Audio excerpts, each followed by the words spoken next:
ስራ የራሴ ስራ አለ። ምን አይነት ስራ ልትነግረን ትችላለህ? የራሴ ስራ ኢማምነት ነው።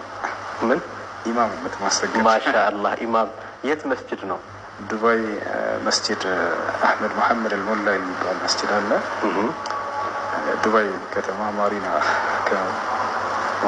እዛ ነው እና በዚያ ነው የምተዳደረው። ቤተሰቦችን ማስተዳደር። ኸይር። እንግዲህ ዳኢ ሁሴን አህመድ ሁሱ በጣም ነው የምናመሰግነው።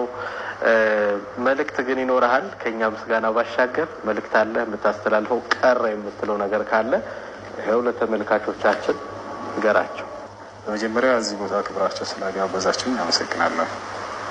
በመቀጠል መልእክት ለመላው የኢትዮጵያ ሙስሊም ሁሉ ለዲናቸው መስራት ያለባቸው።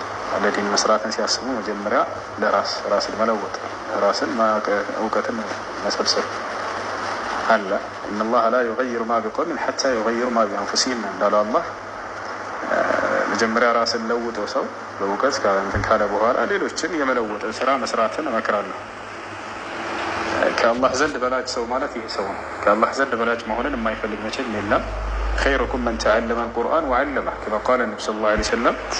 ከሁላችሁም በላጩ ቁርአንን ተምሮ ለሌሎች ያስተማረ ሰው ነው ብለዋል። ቁርአን ሐዲስን እንዲሁም ሰዎችን ወደ ጌታቸው ወደ አላህ ያቀራርባቸዋል፣ እርሱን ያሳውቃቸዋል የሚባለውን መንገድ ሁሉ በመማር ለትውልድ ማስተላለፍ ማድረስን እመክራለሁ። ይህ ነው። ሰላም አለይኩም ወረሕመቱላሂ ወበረካቱ።